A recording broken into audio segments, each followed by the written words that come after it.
UFC 314 just recently wrapped up, and I'm going to recap the entire card. Wow. The resurgence of Volkanovski was sensational. We're going to go in depth about that fight when we get to the main event, but we'll start first fight of the night and then work our way all the way up. So make sure you guys hit the likes, and if you're new, subscribe, and let's get into the first fight. Nora Cornolle handled business against Hailey Cowan. She was like taken down a little bit and controlled in the first round, but Cowan didn't really do much damage or have any type of like close submission threats. And then the surprise is, though, Cornolle, the kickboxer, ends up getting dominant position on the ground because Hailey Cowan doesn't have the best control nor, grappling fight IQ. And Cornolle takes her back and chokes her out. Absolutely crazy outcome. Cornolle to win by a decision or maybe even a knockout. But the submission for the kickboxer, that was pretty wild. She looked all right in this fight. She's a fun girl to watch in like the lower level of the women's bantamweight division. I guess record-wise, 3-1 in the UFC. It demands a lot of respect. Hailey Cowan now 0-2 in the UFC. I said this after the Contender Series. She shouldn't have been signed. She was only signed because she's a pretty blonde girl. I think that's like one of the reasons Dana was like, yo, this girl's got something special. I'm like, yeah, Dana, I know exactly why you signed her. Unfortunately, success in the UFC has not been here. 0-2 in the octagon. She was off 2 years, comes back here. Cornolle chokes her out in the second round. Not a good look. They'll probably keep her around for one more. And then for Cornolle, I don't know. I can't really give you a matchup for like the lower tier women's fights.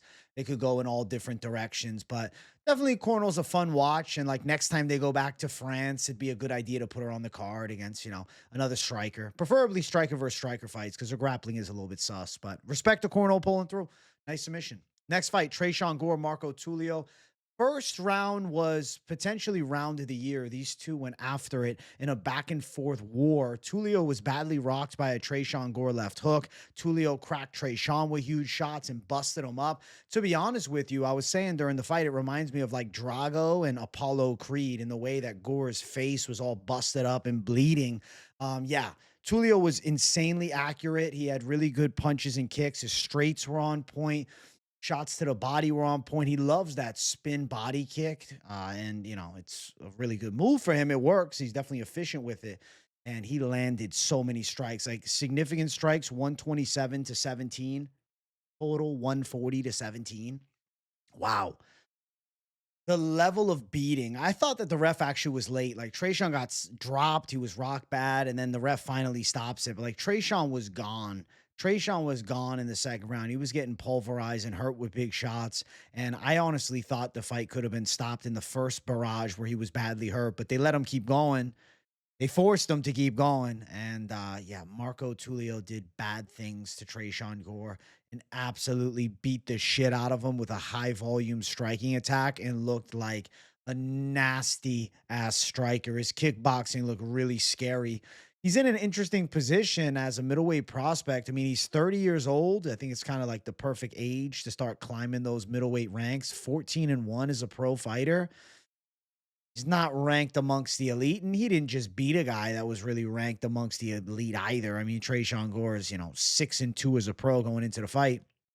I don't know the direction for him next. I feel like there's sensible fights, like maybe he could fight somebody like a Stoltzfus, Riziboyev winner, or maybe even they do like a Marc-Andre Barrios and Bruno Silva winner. I don't know exactly the direction they'll go for Tulio, but I do know after the fight, he made a massive call out. After the fight, he said, yo, I want to fight way up the ranks. He said, I want to fight Marvin Vettori. I think that's a stretch and a half. I would say it's extremely unlikely they'd put him in there against somebody like Vettori. I don't know if he's ready for that tier just yet. He's 2-0 in the UFC, and he beat Poteria and Gore. I don't think that warrants a ranked opponent. Like, if you want to reach for somebody at the higher level, okay, Christian Leroy Duncan, who's coming off the win over Pelayev, maybe Tulio and Duncan in a real prospect battle type of fight. I don't think that's crazy if they want to move up the skill level for him. But Marvin Vettori is not going to happen. Respect him shooting for the stars, though. Sick win for Tulio. He looked absolutely badass, and he's a problem in the middleweight division, especially the unranked middleweights. His striking's really good, and grappling defense is pretty solid, too. Sumudaerji, Mitch Raposo, kind of a dud of a fight.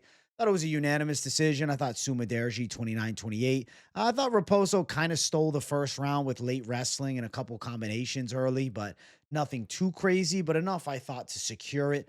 Second round, Sumudaerji was able to outstrike him. He landed a lot of kicks throughout the fight, picking his shots well from range. He looked good from distance. And Mitch Raposo had a hard time doing anything more than just like getting the takedown, you know? He landed 6 takedowns, but he did nothing with them. And then Sumudaerji was like quickly getting up to his feet and firing shots back from the clinch. So Mitch Raposo essentially like lands a takedown, but just a position, and then doing nothing with it and more damage on the Sumudaerji side. I was pretty grateful that he got the win because I was hoping that we're not going down the route of like giving, wins to guys that just are like pressure slash panic wrestling and holding against the cage. Like, especially in that third round, right? Mitch Raposo was pressuring forward and like held Sumudaerji a bit against the cage, but Sue is ripping some elbows, he's throwing some punches, and he's just landing cleaner and more effective shots. And like, I feel like he's just like winning the fighting portion of the matchup. Like, sure, Raposo landed 6 takedowns, but like he didn't do anything with them. Not like he even had like major slams. Like, yeah, he dragged him down. He took him down, like a couple of like nice takedowns, but without any damage done, I don't think it warrants, a round win. I definitely felt like the scorecard was money on this one. Sumudaerji, deserving winner, outpoints Mitch Raposo, but bro, he's going to get crushed. He's getting crushed, man. Somebody's going to crush him. We've seen him crushed before. He's had some bad losses. I still question his wrestling. Like, it's not, oh my God, he's gotten so much better at wrestling. It's like, no, Mitch Raposo just really isn't UFC level, I don't think. And if he is, it's just barely. It's the flyweight division, so things can move quick. I don't know what direction. I mean, I'm looking at unranked guys. Like, do you give them Edgar Shirez, Sumudaerji? Kind of makes sense with both of them coming off wins. Wouldn't even be crazy if they went down the route of doing like a Kevin Borjas fight against them. But to be fair, Kevin Borjas and Shirez at Noche UFC is probably a better idea. I don't know. We'll see what the UFC decides, but I just really don't think Sumudaerji is going to last that long in the UFC. Like, I know he's been in the roster for a while, but like, I really think, I don't know, he was on a 3-fight losing streak. He ekes out a close win here. I just really am never impressed with him. He looks okay. Get up game is all right. His striking is all right, but there's no wow moments. And for Mitch Raposo, I mean, he's holding on to a roster spot by a thread. Good win for Sumudaerji. It should have been a unanimous decision. Definitely his fight. Next fight, Oleksiejczuk fucking destroyed Cedric Dumas, made it look easy, boxed him up. Dumas was like way overreacting to like Oleksiejczuk shots when he would try to like evade the punches. And Oleksiejczuk crumbled him with some big shots. He worked the body a little bit too, which I like. And then he hurt Dumas kind of with a forearm. It wasn't even like actually a fist. It was like the forearm caught Dumas and then his equilibrium was off. And then ground and pound strikes. And Dumas is just covering. He complained like crazy about the stoppage after. But like, you can't sit there and just block and eat like 15, 20 strikes and expect the ref not to jump in when you're on your back, And the ref jumped in and Dumas complained after, but like he wasn't even trying to move. He was just sitting there blocking. I thought the stoppage was completely fair. And Oleksiejczuk looked pretty fucking good beating a guy at this level that he absolutely should wreck. I'm not shocked that he was able to run over Dumas. I picked him, as many of us did. And, Dumas is not a guy that's highly rated in the middleweight division, but he does have wins in the UFC. I mean, you got to give him at least some respect, right? Can't just absolutely say he's nothing, but it's not like, oh my God, Oleksiejczuk wins this fight. He's right in the mix. I don't know what's next. I try to give you guys a what's next, but some of these matchmakings is just kind of me pulling at straws. Like, is it crazy to say he fights Cesar Almeida? Is Cesar Almeida booked for anything? It's kind of a cool battle of strikers. I don't hate that fight. Cesar Almeida coming off the win of Abdul Razak Al Hassan. Oleksiejczuk, Cesar Almeida, bang. AJ the matchmaker on the fly, bro. Takes me 10 minutes, bro. The UFC should be calling me on the side. I'll help guide him in the right direction. Oleksiejczuk versus Cesar Almeida is actually a good stylistic matchup because both guys like to strike. And Oleksiejczuk now kind of outgunned in the stand-up in that matchup. I doubt he's able to go to the wrestling all that well. I'm kind of intrigued by that fight. But yeah, Oleksiejczuk keeps his spot on the roster alive, snaps the 3-fight losing streak, and looks pretty impressive, all things, honest here against Cedric Dumas. Absolutely wrecked him. So good performance from Oleksiejczuk. Knockout, first round win. Pieced him up. His hands look good. Julian Erosa nearly killed Darren Elkins. Elkins landed a couple of takedowns. I guess he landed one technically, but got rocked badly with an up kick by Julian Erosa after landing that first takedown, and Elkins like never recovered from it as they got back to the feet. Erosa was just stinging him up with shots, and like Elkins was pretty much gone, bro. He's just like looking like he's on rubber for legs, and then he shoots a takedown and is just holding on to the ankle as Erosa's just dropping hammers on him. Thankfully, the ref stepped in and stopped it. And like, Elkins looked like a fish out of water as they stopped the fucking fight. He was so out of it. This was actually a really good win, though, for Julian Erosa because like he made it look super easy against Darren Elkins, who's normally a pretty gritty vet. Now, I understand, he is 41 years old, but the way that Erosa fucked him up was really impressive. And Julian Erosa is like silently making a legit run now at 35 years old. He's on a tear. He's won 3 fights in a row against pretty good fighters. I mean, Hamosh not as good, but he subbed him in the first. C-Rod win by submission's impressive, fucking up Darren Elkins with ease. Julian Erosa's got some rhythm going for himself, man. He's finding some comfortability inside of the UFC. Where does he go? Where do we push him to? It's like you really can't push him too far up the ranks. Julian Erosa versus Cub Swanson, bro. They've never fought each other, I don't believe. Yeah, Julian Erosa, Cub Swanson is such a good fight. I like that matchup a lot. Battle of guys, OG status Cub Swanson, who also fucked up Darren Elkins really bad. I feel like the matchup would be interesting. I want to see how Erosa's hands low style and kickboxing base works with Swanson, who's a real quick boxer. If Cub's going to do another one, I think him versus Julian Erosa is the fight. Like, let's give both of them a fun one. I think Erosa should be given a matchup that is somewhat favorable, simply because like he goes out there and destroys Elkins. Cub Swanson coming off a destructive win over Billy Q. Like, let's put 2 OGs kind of against one another. I mean, Erosa at this point, he is an OG. He's been on the roster a long time. I mean, shit. He fought on the Ultimate Fighter, Uriah Faber, Conor McGregor season. He got knocked out by Artem Lobov, bro, way back. He's made a good career for himself, though, inside of the UFC. He's done pretty well. And consistent performer and starting to find his flow. And now with a 3-fight win streak, him versus Cub Swanson's a banger fight. I think Darren Elkins should retire. He took way too much damage. He was badly busted up. He couldn't recover. He used to recover a lot better. After getting rocked by the up kick, it was over. He could not recover at all. So I think bringing Darren Elkins, maybe sitting him down and be like, listen, Darren, you had a good run, man, but I really don't think you should continue. It's suboptimal for your health, bro. I really think that it's not the money move for him to continue fighting. I will favor him retiring, riding off into the metaphorical sunset. Not much sunset after getting fucked up like this. But for Julian Erosa, give him the damn Cub Swanson fight. I want that. Either that or it's Melky Costa. I like the Cub Swanson fight better. Jim Miller, Chase Hooper. First round, Jim Miller looked strong. He hit Chase Hooper with some big shots. He bullied him a bit, but Chase Hooper is, damn good Brazilian Jiu-Jitsu specialist and able to get some control time in the second and third, get in the back of Jim Miller, threatening with rear naked chokes, landing some takedowns, beating him up a bit with ground and pound. On the feet, I still think Chase Hooper's sluggish, but on the mat, he absolutely shines and thrives. I mean, the dude's been doing jiu-jitsu since he was 8 years old, and it's pretty evident with the comfortability that he has on the mat. Now, handling a 40-something-year-old Jim Miller, I actually still rate as relatively impressive, all things honest, because Jim Miller can still crack, man. But Chase Hooper now fucks up Jim Miller. It's like, Faraziam is the fight that he called for. Bro, Faraziam come off the win over Mike Davis. He's on a 5-fight win streak. That's a jump in comp. I don't know if he gets that one.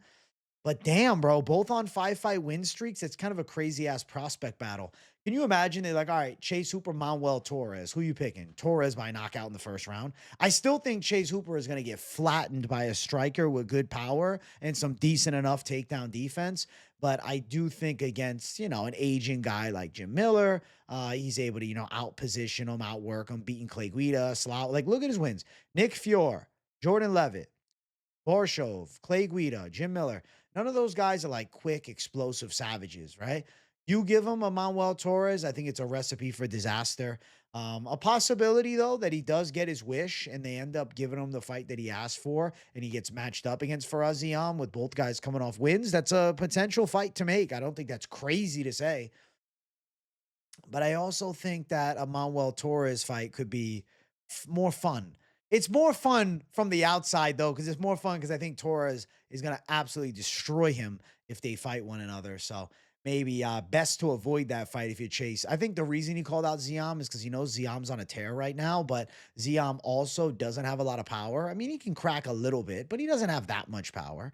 He's clean and efficient with his striking. And he is, a little more sus on the ground, not bad on the ground, but Chase Super sees, the weakness of Faraz Ziam, that grappling. Manuel Torres can kind of grapple and strike at pretty efficient rate and probably is a nightmare matchup. So maybe that Faraz fight, though, because 5-fight win streak means a lot, man. Looking at other potential matchups, like I don't think they give him a Mateusz Rumbeszki who's coming off that Urabai win. I just don't see that as likely. I mean, you could make it. It'd be kind of cool to see, but shit, Rumbeszki with decent grappling defense and power, kind of a recipe for disaster. That Ziam fight is the one. Like if they look at a match make him in a safety first manner, that would be it. So I'm going to say give him the Ziam fight unless you want to sacrifice him and give him to Manuel Torres. Both of those are cool. As far as Jim Miller goes, I don't hate the idea of him fighting Jared Gordon, but I'm assuming Gordon's going to get back in the cage a little bit sooner, right? With his fight cancellation against Kawhi Fernandez, and he hasn't fought since 2024. I think he wants to get out there and compete. Then, like, if we look down the ranks, what direction do we go with old man Jim?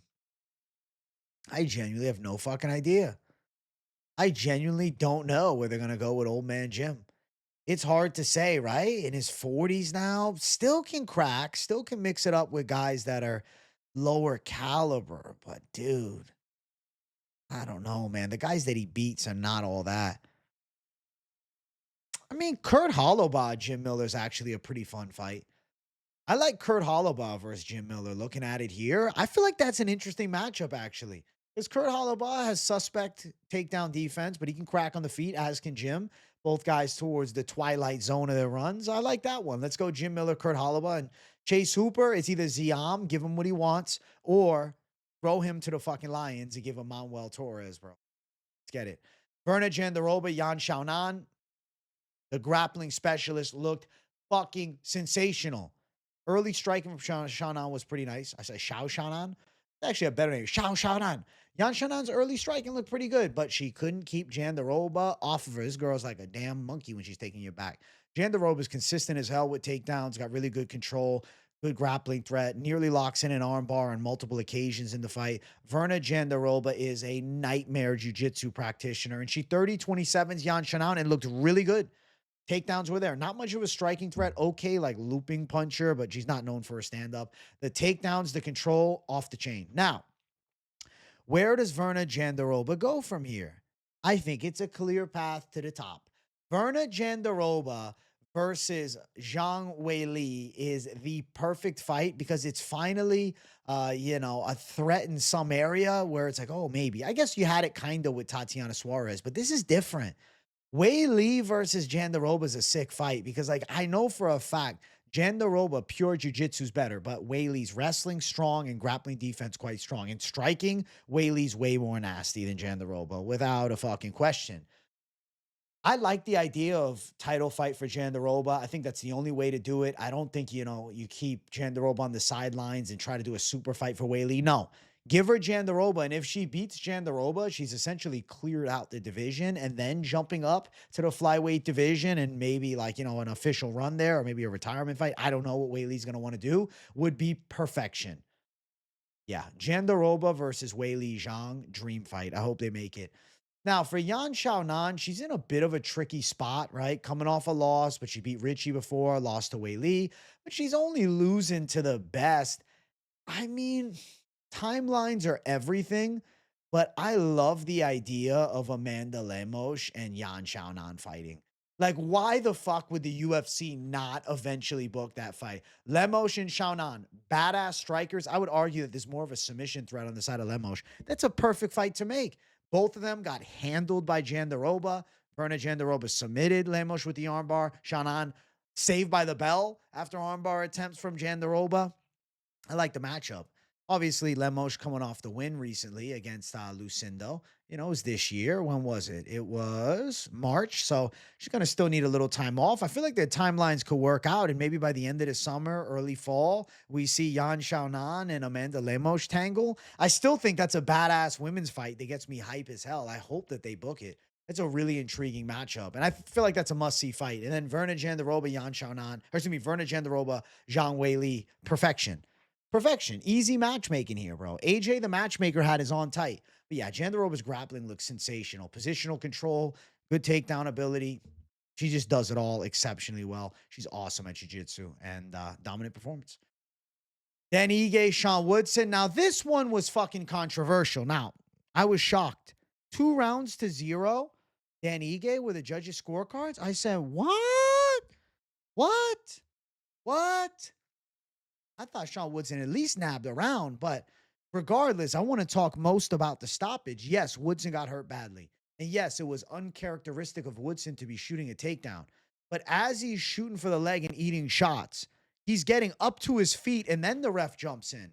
It almost looks worse at the time the ref jumped in. If he would have jumped in a second before as Woodson's down, it's like, okay, maybe he was out, like how Darren Elkins was. But no, he's getting up to his feet as the ref stops in, and he's fine. He's like, bro, I'm good. And he was good. He was recovered. He was maybe not, 100%, but absolutely not at a point where the fight needed to be stopped. He was hurt. He was hit with some shots as he was shooting the takedown, but not big power shots. I think he definitely could have continued. That was an egregious stoppage. One of the earliest stoppages I feel like I've ever fucking seen. That was a horrifyingly bad stoppage. I was disgusted with that stoppage, man. Terrible refereeing. Absolutely terrible refereeing. Now, round 1, Sean Woodson's boxing looked okay. Like, Dan Ige's ripping power shots and catching them more so to the body, but Woodson looked pretty accurate. Round 2, Ige landed some big shots to the head. I believe I scored round 1 Woodson and round 2 Ige. Don't quote me on it for sure. You can go and rewatch the live stream to be certain, but I'm pretty sure. And then round 3, I mean, Dan Ige did rock Woodson and was finding success. And to be honest, it looked like Dan Ige's momentum was going his way after winning the second round and then going into the third. Like, I could feel the vibe that Dan Ige was live to take the fight on a close decision, and then hurting Woodson in the third, it, upped the chances. But I thought that it was a horrible stoppage. I really did not think that the fight should have been stopped there. I felt like Woodson was good to go. Whether or not would he have won, maybe not. Maybe he was destined to lose. But that early stoppage just didn't even let the fight work itself out, which I thought was just absolutely fucked. Now, Dan Ige is the true king of the gatekeepers, man. Top 15, holding that fucking gate shut for the new Savages on the come up. And I asked myself, what the hell is next for Dan Ige? It's a weird position to be in for him, because he's lost to guys like Lerone Murphy, guys like Diego Lopes, even guys like Josh Emmett a while back. It was back in 2021. I doubt they do a rematch. Even Bryce Mitchell has a decision win over Dan Ige. It's like hard to say he gets a fight against Yusuf Zalal ahead in the rankings. What is he going to do? Fight the Onama and Chikadze winner? It just doesn't seem like a likely outcome. I'm looking at the rankings and I'm like, okay, he's probably going to have to fend off another spot. Somebody that's looking to break into the top 15. Now, Patricio Pitbull fought on this card earlier, or rather later, and we'll get into his, breakdown after. They could definitely be tangled in the next matchups. Another idea that I have potentially for Dan Ige is a Steve Garcia fight. Like, how could you not want to watch Dan Ige and Steve Garcia scrap? Because Garcia is a knockout puncher, and he's got a size advantage, too. He definitely could give Dan Ige problems. Could also be a Chepe Mariscal fight, who's on an absolute tear, and I could argue Dan Ige gets outworked in that fight. So, a lot of hard fights for Dan Ige on the horizon. Like, he gets a win, and he snaps the losing streak, but he's going to be defending that spot some more, bro. He's a certified gatekeeper, and I think eventually somebody is going to get through that damn gate. Now, for Sean Woodson, a tough loss. But a loss that doesn't, eliminate him from the higher levels. Like, William Gomez and him fighting makes sense. Kind of a good matchup, striker versus striker, length on length, to be real with you. And I'm curious how he'd fare with him. I mean, you could give him you could give him a Calvin Kattar on a 4-fight losing streak, maybe, but hard to say what they're going to do with Calvin Kattar, if he's going to retire or try to fight again. A Sean Woodson fight's not crazy, and it is a striker fight, which I feel like Kattar would like. But yeah, man. Sean Woodson's on his way down the ranks, unfortunately. He was surging, man. He was on a roll. But Dan Ige shows him, listen, you're not ready for this level just yet. You're not ready for this level just yet. You know what, though? There's also an Edson Barboza fight. There's still great options for Sean Woodson. Like, would it be crazy if they said they're doing Edson Barboza versus Sean Woodson? I don't think so. It wouldn't be crazy if it was a Calvin Kattar fight. It wouldn't be crazy if it was a fight against William Gomez. These are all really possible fights for him. You know what? I got a crazier fight for Dan Ige. It just hit me. What if it was Dan Ige versus Doo-Ho Choi?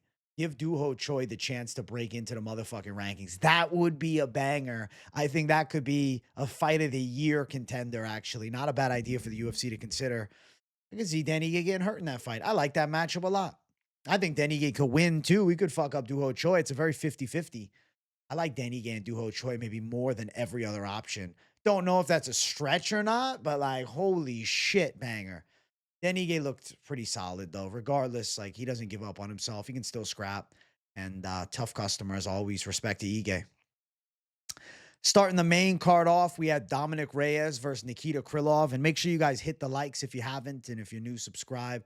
Dom Reyes laid waste to Nikita Krylov. And it's Dominick the Resurgence Reyes finding his footing and slowly but surely turning his motherfucking career around. He flatlines Nikita Krylov in violent fashion and looks like an absolute monster. He rocked him with a jab at the start and then the perfect straight left, drops Krylov, fat on his face. Holy shit, I guess flat on his face, but kind of fat on his face too.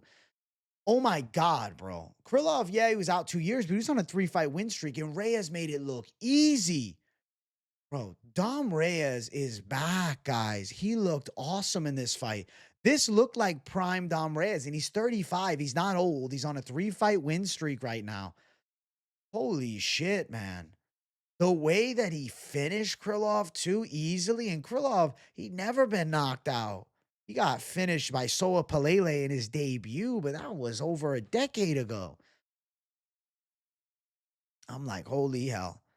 I mean, Krylov beating the likes of a Volkan Oezdemir, right? Krylov's good. Reyes is up there now. Shit, man. Dominick Reyes is due for a big chance. He could fight the Jamal Hill and Khalil Roundtree winner. That's a real possibility. I know some people say, nah, bro, it's maybe too much. No, I think he can fight the Jamal Hill and Khalil Roundtree winner. I actually think that kind of makes sense. And I'm interested in both of those fights. Reyes is turning his career around late. He's having this savage run at 35 years old. And I feel like he looks as good as his prime, if not better, after this Krylov fight. I want to see him fight the Roundtree and Hill winner, but I also would like him to stay ready because there's a chance that Jamal Hill pulls out again. And Dominick Reyes versus Khalil Roundtree. Am I crazy to think Reyes has an awesome chance to fucking crack Khalil Roundtree in that fight? Bro, Dominick Reyes, put some respect on his name, turning his career around with a first-round knockout. That's 3 straight knockout wins, and I feel like it looks as good as ever right now for him. I want to see him fight Khalil Roundtree. That's actually the matchup that really speaks to me. I would love to see how that matchup looks, right? Because we've seen Reyes struggle with good kickers in the past, like Jan Blachowicz. But he could crack Roundtree because he's got hand speed on him for days. So shout out Dom Reyes with a badass win, starting the card off with a fucking bang for the pay-per-view and legitimately turning his career around and making a statement like, oh, okay. All right, Dom Reyes, like you got something here. And I like the idea of him fighting the Hill Roundtree winner. If it's not that, there are other options. I don't know exactly what the UFC would decide, right? I doubt they're going to give him Carlos Ulberg, but maybe, you know, he could jump up there. Volkan Oezdemir, less likely, but you never know. Oezdemir coming off that Ulberg loss, but he didn't look awful in that fight. I don't think they do a Jan Blachowicz rematch, if you're thinking about that. For Krylov, he needs a layoff, bro. He needs another layoff, getting knocked out in the first round. Holy shit. I don't know, Bogdan Gushkov versus Krylov. Pretty good fight. Let's keep running. Gene Silva handles Bryce Mitchell. Fighting Nerds is legit, man. Fighting Nerds is too legit. Fighting Nerds is the essence of savagery. He's good everywhere. Takedown defense looks solid. Submission, win for him. Fucking ninja choke. Strangles Bryce Mitchell. Puts him to sleep with the choke. Gene Silva had a tight gilly even in round 1. His striking looked nasty as hell. Bryce got dropped in round 2. He looked uncomfortable on the feet. He couldn't wrestle up Gene Silva. Gene Silva had a performance of a guy that's going to be fighting for the belt at some point. Gene Silva looked like the man, and it was such a great win. Oh, my God. He looked off the chain good. He looked off the chain good. Gene Silva's amazing. He's great everywhere. Am I glazing? Yes, I'm glazing heavy. I'm allowed to. Gene Silva's striking off the chain. Winning by submission against Bryce in the way that he did, like, he fucks him up like a Topuria level win. Gene Silva, he got that Topuria height too, 5'7", bro. That's the height of the Savages at 145 pounds.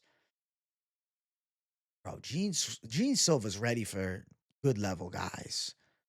Gene Silva's ready for that jump in competition. I mean, beating Bryce Mitchell, but the way he beats him, like, you gotta kind of give him a push up the ranks. Hard to say. Is it too soon to fight a Lerone Murphy? Lerone probably won't take it, to be real with you. Lerone won't want it. He already beat. No, he didn't fight Yusuf Zalal. Yusuf Zalal could be a cool fight. Yusuf Zalal could be a real cool fight. That's a possibility. I guess I should just go to UFC.com and get the official rankings. I don't need to use these damn obscure ranking sites for people that are in the top 15. But all right, so he just beat the number 13 guy in Bryce Mitchell. Yusuf Zalal ranked at 12. That's a possibility.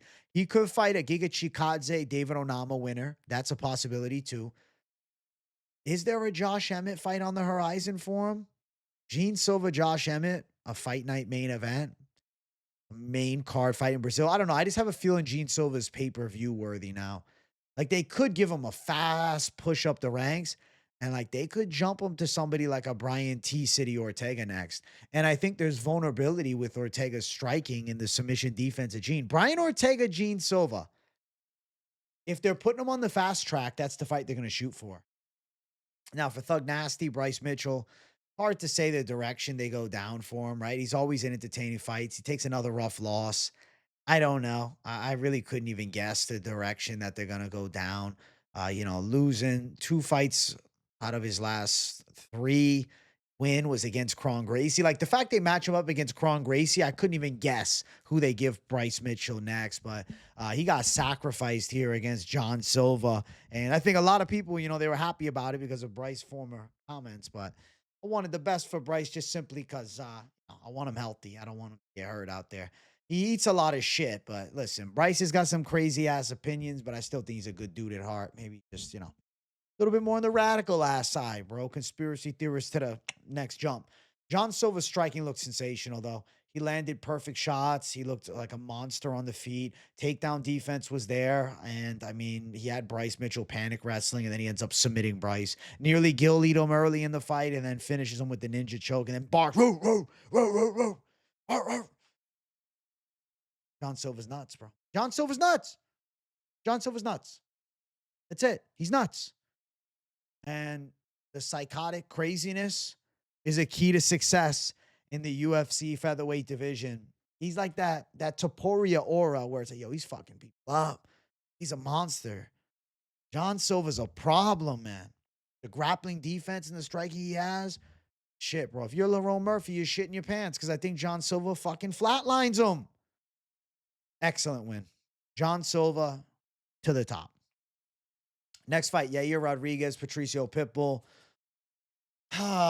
This disappoints me. So I am an OG Bellator fan. If you didn't know it, my early days of the channel, I was the Mac. I was covering Bellator. Fuck, man. I knew their producer, bro. He helped me start the Moneyline show. He introduced me to Mike Finch. So I am a Patricio Pitbull fan. I watched his entire Bellator career. And he is forever going to be remembered as the B-League champ and the reject. I guess so. It was past his best days. I think prime Pitbull is still sensational. I mean, you saw that armbar attempt late in the fight, but too little too late, man. At nearly 38, he was outgunned by Yair, rocked with high kicks, touched up from strikes, with strikes from distance, dropped in the 3rd round. He was at a clear-cut speed disadvantage, and Yair just looked like such a sharp blade. This was an amazing performance. Yair's overall game looked fantastic, from his grappling defense to his striking, from kicks from range, always good, but his boxing on the inside. Yair Rodriguez looked like a monster. Terrifying force. Now, he said after the fight, oh, I'm guaranteed a title shot. I'm like, no, you're not. Movsar Evloev exists. No. Yair's got, 1 and 2 out of his last 3. Chill on a title fight. But possibility, he's in a featured fight of the night at Noche UFC. I think there's a real chance. We'll talk about who it could be against as we get to the main event. Hint, hint. Let me say this, though. I want to give Pitbull some praise. He's a fucking legend of Bellator. He got to the UFC late. But I feel like there's still a win or two he could get in the UFC. It's just the championship dreams are dead, which sucks for him. Is it out of the realm of possibility to say Dan Ige next? Give him a little step down in comp. Patricio Pitbull, Dan Ige is a cool fight.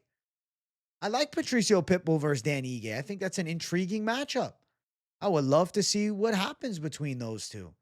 So if they're looking to give him somebody in the rankings, but not one of the top guys, Patricio and Dan Ige is cool. Patricio Pitbull and Josh Emmett's not crazy either. I think those are both very viable options and stylistically, matchups that give him more so of the fighting chance, right? Guys similar heights, similar reaches. Still, he's shorter, but, similarities to it. Not like he's completely undersized. Yeah, man. Patricio Pitbull, he's also 1-3 in his last 4, which is crazy. And Yair just looked like an absolute blade in that fight, picking him apart, dropping him, beating the shit out of him. And you guys are going to think Patricio sucks, but trust me, he never sucked. Patricio's still a legend for me. So shout out Patricio Pitbull, man. I always enjoyed him running the show over in Bellator. And he's still a Bellator GOAT, just UFC too little too late, bro. And handled by Yair Rodriguez, who actually looked better than ever. Like, Yair looks like a problem. At 32 years old, could make another run for the belt. Co-main event, Michael Chandler versus Paddy Pimblett. Oh, Paddy the baddie. I knew that Paddy was going to handle business against Michael Chandler, and he looked fucking awesome. Round number 1, Chandler with some pressure, trying to wrestle him, trying to attack him, but Paddy steals the round late with bigger punches. His striking looked good. His chin looked great. Got caught with a nice overhand, took it on the chin like it was nothing. Scousers don't get knocked out. It's real shit. The grappling dominance. Oh my gosh. Come round number 2, the submission threats. Round number 3, Paddy hurting Chandler with that knee, cutting his eye open. And then Chandler just on the retreat. Paddy all over him, attacking, gets him to the ground, beats the absolute piss out of him from top position. Paddy Pimblett had a wow performance. I said he's going to beat Chandler more impressively than Charles Oliveira did. And people like, no way, man, no way. A lot of people believed in Chandler. There was some faith there. Paddy Pimblett beats him more impressive than Charles Oliveira. And after the fight, he mentions Oliveira's name. Am I crazy to say that that's not a perfect fight to make? Paddy Pimblett versus Charles Oliveira just has a nice ring to it. And I think Paddy will be ready for relative quick turnaround, maybe end of the summer. I don't know what Charles Oliveira's timeline of return is going to look like. But I love the idea of Paddy the baddie versus Charles Oliveira. And I know people say, bro, you're nuts. He's going to get destroyed. I think he's got a chance, man. Paddy Pimblett's got really good jiu-jitsu. His striking's pretty nice. Oliveira struggles with guys that can crack a little bit on the feet and are willing to follow him to the ground. A lot of people aren't. Paddy Pimblett will. Bro, Paddy Pimblett somehow becoming a legit-ass title contender. Yes, he fucked up a Michael Chandler who, doesn't have a great UFC record. But he still fucked up Michael Chandler. Destroyed Michael Chandler. And has me thinking, damn, does Chandler have to consider a retirement? Like, what's really left for Michael Chandler? The McGregor fight ain't coming to fruition. I doubt it, unless McGregor wants to come back now and take on Michael Chandler after he's lost a few in a row and was hoping that he'd take some damage before giving him the fight. But, like, dude, Chandler has now lost 3 fights in a row. Poirier, Oliveira, Pimblett. He's in a rough spot, man. 2-5 in the UFC. Every damn time he's in great fights, though, to be fair. Paddy Pimblett is 7-0 in the UFC. Paddy Pimblett is good, bro. He's come together really nicely. Michael Chandler's in a weird spot. After the fight or before the fight, rather, I saw Money Moicano saying, I want Paddy Pimblett. I doubt they're doing Moicano and Pimblett now. Pimblett is like ascended to a different level than that. It's almost more likely they do Money Moicano versus Chandler. Rafael Fiziev is supposed to be fighting against Bajo Mendez. So I doubt that the matchup between Chandler and Fiziev is going to happen now, but maybe regardless of the outcome, I do think that would be a sensible fight. I don't think that's out of the realm of possibility. As I said, I mean, a Money Moicano fight, it's hard to sell more so because Chandler's got 3 losses in a row, but Moicano and Chandler isn't a crazy matchup either. I think there's a chance that they make it. Now we're just getting, out of the realm of the ranked. Like, oh, let's give him Bajo Mendez. Let's give him Benoit Saint-Denis, Alvarez loser. I don't think so. Oh, let's give him Ludovic Klein. I don't think so. think it's big names only for Chandler. So I would put like Fiziev, Moicano in that tier, most likely. Those are the guys he'd mix it up with, or a Conor McGregor comeback.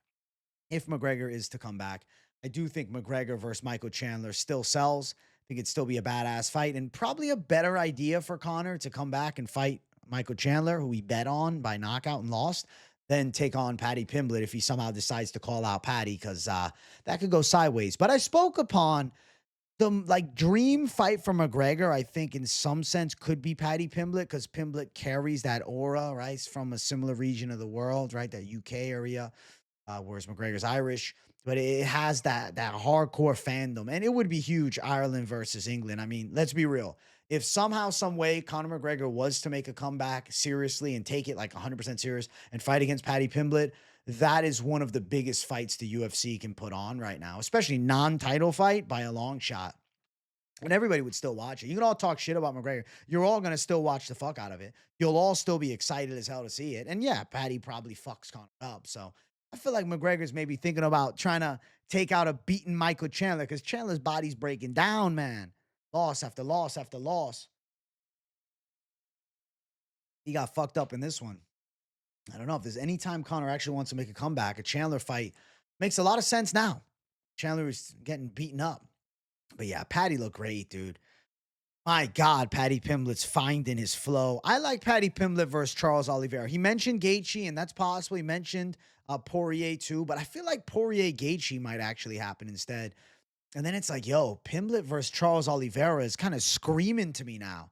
Unless they want to give him the step back and give him like a money Moicano, but I don't know, man. I feel like Paddy is in that big money fight zone. Like Moicano, you know, he's a high tier guy, but there's that next tier. There's the Gaethjes, there's the Oliveiras, there's the Poiriers, and I think that he might be getting pushed towards a fight against Charles Oliveira, who's, you know, one of the biggest stars in the UFC, period. Lightweight division especially, but period.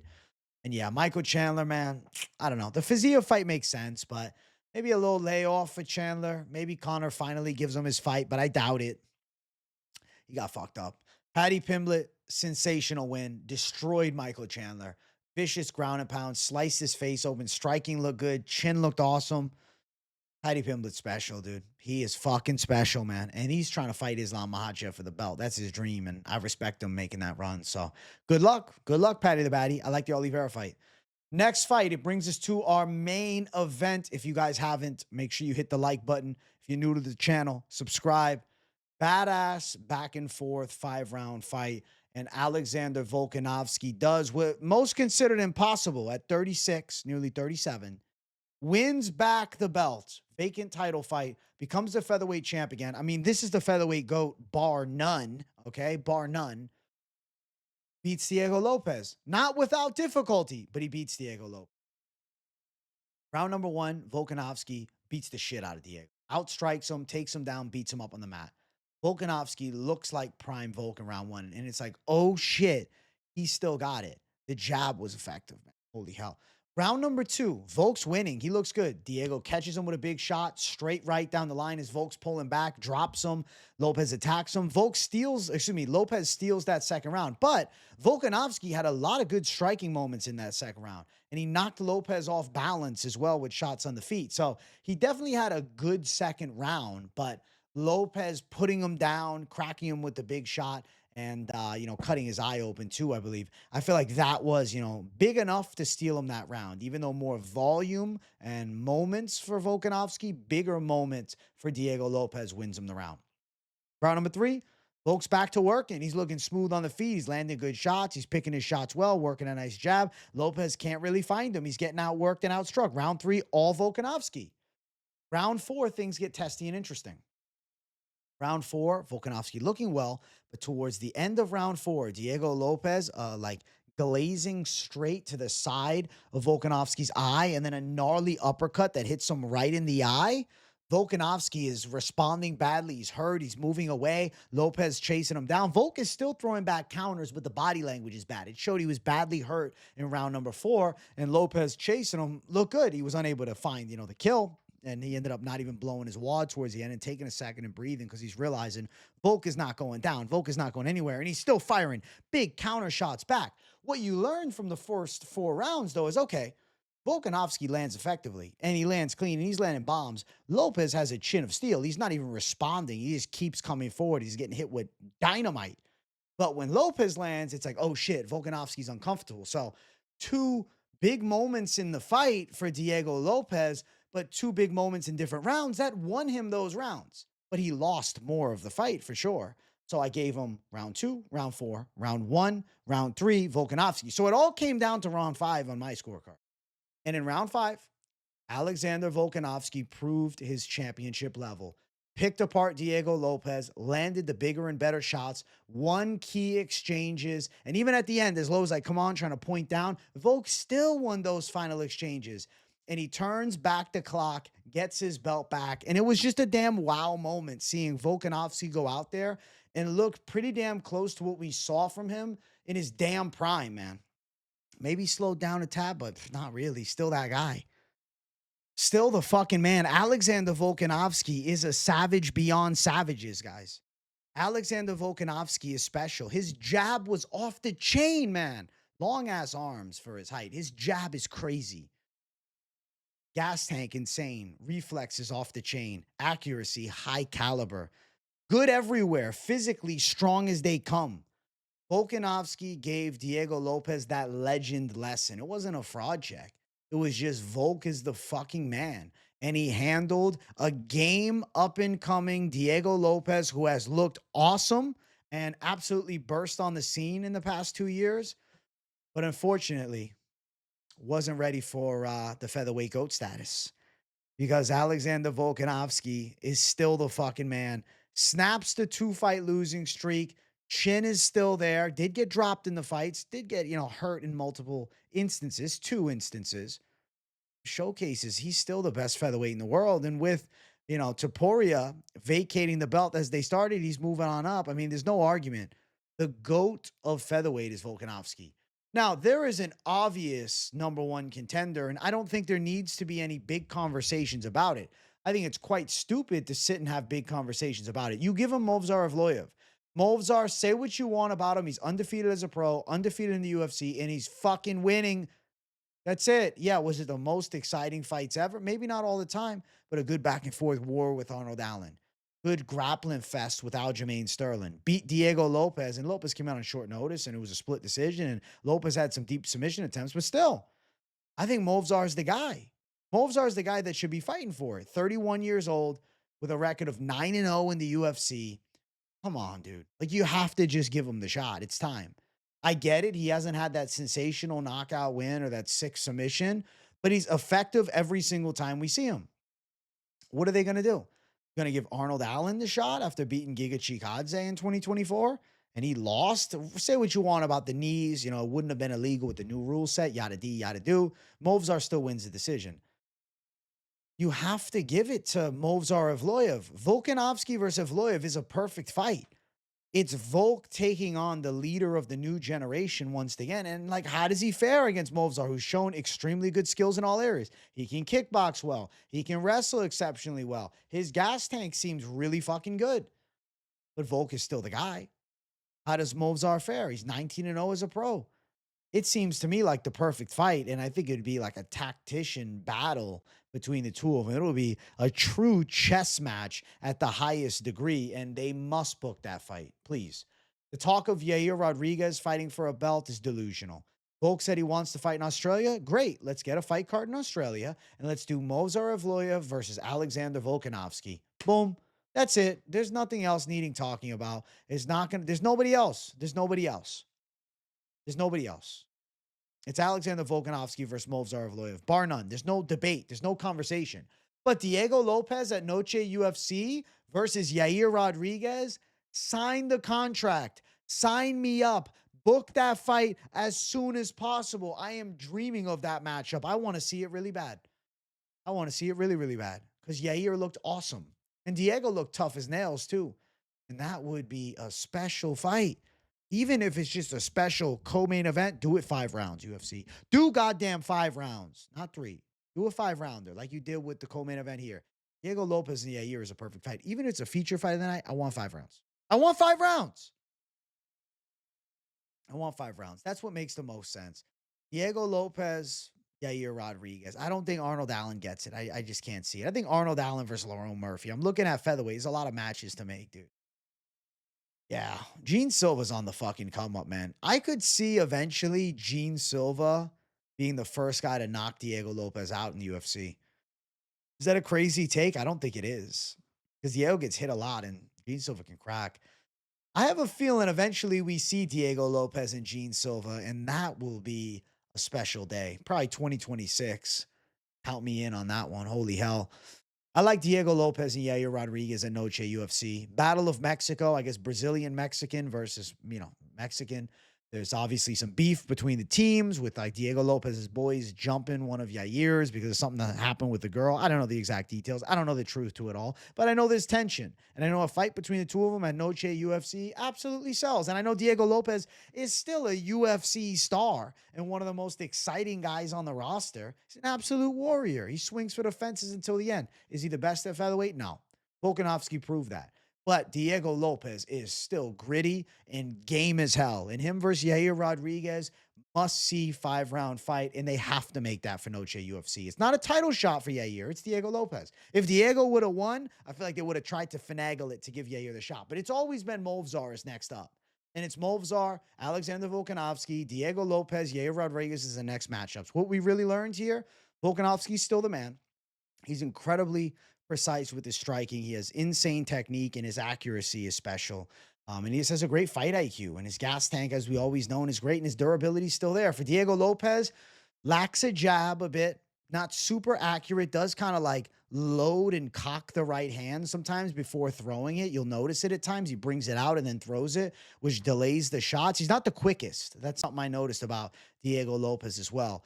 But ultimately, he still is a tough customer, super entertaining, and one of the most fun guys to watch at 145. And the star power is still there. And the stock, yes, it drops as far as skill set amongst the best of the best. He's still very good. And I want to see more Diego Lopes in the future, man, because he had a good back-and-forth fight with Volkanovski. And, we'll see. Maybe Diego Lopes eventually fights for the belt again. But he's going to have to do some climbing. And he's got some work to get done. And Alexander Volkanovski got an undefeated Russian to fight next. That was UFC 314, but I do want to recap the full card predictions, you know what I'm saying? The full card picks. Picks were good. They weren't great. They were good. One with Nora Cornolle to start the night, one with Tulio, one with Sumudaerji, one with Oleksiejczuk. Lost thinking Elkins had a chance. Terrible pick there. One with Chase Hooper. One with Verna Jandiroba. Lost on a bad stoppage. Had Woodson. To be fair, he could have lost the fight either way, but bad stoppage still. But still an L is what it is. Picked Dominick Reyes all week. Won with him there. But then at the weigh-ins, I'm like, no, he looks bad. Pick flip. I'm not pick flipping ever again. Trust the tape only. So me on Sunday, you're the man. Me on Friday, bro, can you stop getting fucking excited about scales and falling into hype? Reyes look like the man. I was saying resurgence Reyes all week. I just want to punch myself after that one. And then one with Gene Silva knockout. Lost with Pitbull, of course. One with Patty Pimblett. Confident call. Gets it done inside distance. Obviously, Diego Lopes, savage dog lock. Does not come through. Far from it. The lock gets broken. And it brings us to 6-8 from the real savage dog locks this year. But it is what it is, because we'll turn up heavy for the next fight night card that's coming back. We're going to have a week off from UFC, but I'll still have content coming. But it's good. I need a refresh and a reset. Overall, the pick rate, I believe, 9-4 on Sunday. Check. Let me double check. Let me count it all down. So, let me bring it all up. Give me a second. All right, guys, stop rushing me, man. I'm imagining the chats like, AJ, hurry up. Listen, I'm doing my thing. Give me a second, please. All right, so we started off the card 4-0. So we went 6-2 on the prelims. And then what did we go? 0-1, 1-1, 1-2, 2-2, 2-3. So what? 8-5 post weigh-in, but pre-weigh-in 9-4. So if you trust me Sunday, please do. Trust me Wednesday when I said Reyes is a good dog. I don't fucking sometimes those weigh-ins, man. I need to never pick flip again. 9-4 with the official calls, but the post weigh-in delusion brings me to 8-5. Depends what AJ you trust, bro. The Sunday AJ, you a savage, man. You a savage. Still, though, good picks overall. Sadly, brings me to what, 9-4 on the main event picks for this year. I was 9-3 heading in. Was hoping to hit that 10. But it is what it is. The UFC been on a damn marathon. All right. And now we get a week off. This is good. I need a refresh, a reset. I come back better than ever before. I hope you guys have been enjoying the Savage content. I'll keep it coming. I'll be doing content during the off week, news, reactions, live streams, and more. So don't worry. I'm not going anywhere. But I'll be doing the lunchtime live actually later today. It's Sunday right now at 3:06 a.m. So like around 1:30, 2 o'clock, I'll do a live stream. Tune into that lunchtime live Sunday special. Hit the likes here. If you're new, subscribe to the channel. W's to everybody for tuning in. Drop a W in the chat if you enjoy the content. I love each and every one of you savages. Thank you guys for supporting me. The Fight Companion was a banger. Watching the card with you guys was sensational. And we keep on bringing the thunder. It doesn't stop.